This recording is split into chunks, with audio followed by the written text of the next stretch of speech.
Hello, hello, hello. This is the show whose pings are off the charts. Today we have our very first featured Planeswalker combo card. A card which I believe will be the cornerstone of many future combos, similar to our dear friends Impact, Tremors, and Alter the Brood.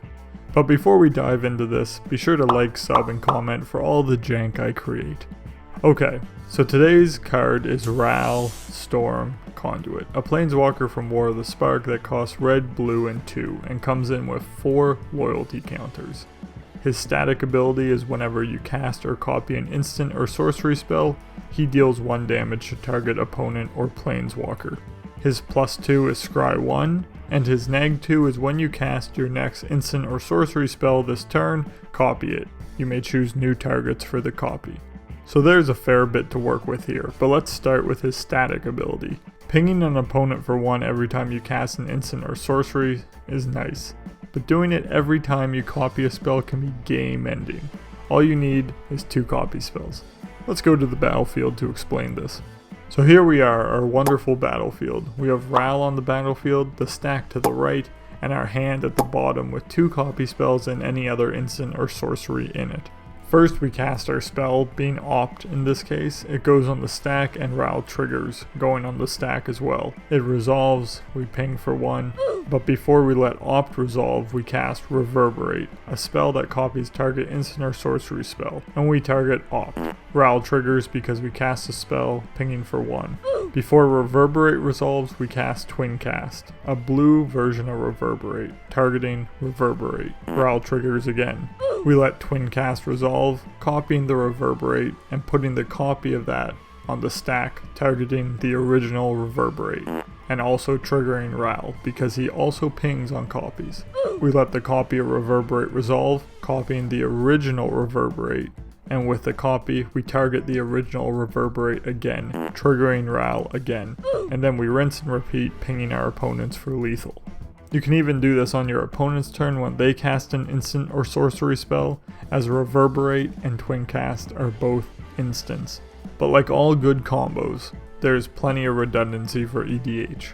Reverberate and Twin Cast are very solid starting points, but we also have Increasing Vengeance, which is a Reverberate with flashback, Reiterate, which is a Reverberate with buyback, Fork, which is a really old expensive copy spell, Wild Ricochet, which is a tricky Reverberate, Insidious Will, which is versatile for other situations, and the expansion half of Expansion and Explosion, which is in the current standard meta with Ral, meaning you can make a standard combo deck with these 2 cards. Now these are just the top cards that come to mind. There are plenty of other copy spell effects on other cards that can be used with Ral. Because Ral pings every time you copy a spell, he can be the kill card in many existing combos. Look at any Isochron Scepter combo. Isochron Scepter is a 2-cost artifact that allows you to exile an instant card with converted mana cost 2 or less from your hand when it enters the battlefield. You can then pay 2 and tap the Scepter to copy the exiled card. Now, if you exile Dramatic Reversal, a card that untaps all non-land permanents you control, and you also have a Soul Ring on board, you can copy Dramatic Reversal as much as you want. You tap the Soul Ring for 2 mana, use that 2 mana to activate Isochron Scepter, copying Dramatic Reversal, and pinging for 1 with Ral, and when the copy resolves, you untap your Soul Ring and your Scepter to repeat the process over and over again. But we're not done yet. Let's look at Ral's -2 ability. Surely there is something we can do here. It's essentially a Reverberate on a stick. With this, we can perform Ral's combo with less copy spells, make infinite mana, and make infinite turns, if the gods of Jank let us. Let's go to the battlefield. Well, first we can facilitate the initial Ral combo without 2 copy spells in hand. If we have Ral on the field and we neg to him, that makes a copy of our next spell. We can cast Double Cast or Howl of the Horde, both of which copy our next instant or sorcery spell we cast. I'm going to omit mentioning the Ral pinging effects in these examples because it's just redundant. Remember, for each step we do, he pings an opponent for 1. So Double Cast copies because of Ral's -2 effect, and the original and the copy go on the stack. We let the copy of Double Cast resolve, meaning our next instant will get copied. Before the original double cast resolves, we cast Reverberate, targeting the original double cast. But Reverberate copies because of the copy of double cast, so we get a copy of Reverberate as well. With a copy of Reverberate, we target the original Reverberate, and when it resolves, we create another copy of Reverberate, etc, etc, etc, opponent dies. Next up, Infinite Mana. This is a bit more situational, but here we go. You neg 2 Ral, and then you cast Mana Geyser, a card that gives you 1 red mana for each tapped land your opponent controls.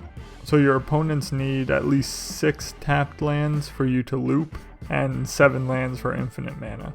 So you cast your Mana Geyser and it copies because of Ral's neg 2. You let the copy resolve, getting you 7 red mana. Then you use 6 of it to cast Reiterate, paying its buyback cost, meaning that instead of putting this card in your graveyard, you return it to your hand when it resolves. Let Reiterate resolve, and this copies Mana Geyser and returns Reiterate to your hand. Let the copy of Mana Geyser resolve, giving you 7 red mana, and then you cast Reiterate on the original, restarting the loop. This kills your opponents with Ral's static ability, and it also gives you endless red mana to, roll around in. It's kind of unnecessary, but it's not a combo video without infinite mana. Okay, Endless Turns is the last combo I'll show you, and it requires some build around. First, you need a card that gives you extra turns and doesn't get exiled after it resolves. So Time Warp or Time Stretch or Walk the Eons or Temporal Manipulation, something like that. So you neg 2 Ral and then you cast your extra turn card. It copies, so you get to take double the amount of extra turns. On your next turn, you can +2 Ral, allowing you to regain the loyalty counters that were removed on your last turn. But in order to get this extra turn train going, you need to get that extra turn card back from your graveyard. So you need a board state to return that card to your hand, like Mnemonic Wall and a Blink effect, or Conqueror's Foothold, or Isochron Scepter with Reclaim imprinted on it, something like that. The point is, this is where you need the stars of Jank to align. If you get the gong show of a combo to work out, then you have infinite turns. You just recast your extra turn spell on your last turn with Ral's neg 2, and then use Ral's +2 on the in-between turns. And you should hypothetically be able to keep going with this until your opponents are pinged to death or they die of boredom. The only issue with using Ral's neg 2 is that an opponent can respond in between triggers with a bolt or a shock or something to kill him, so keep that in mind. And those are some of the many combos you can do with Ral Storm Conduit. Like I said, I think that guy is going to be a key piece in combos to come. So if you like this video or any other stuff I do on this channel, like, sub, comment, share, and I'll see you next time, right here on the internet.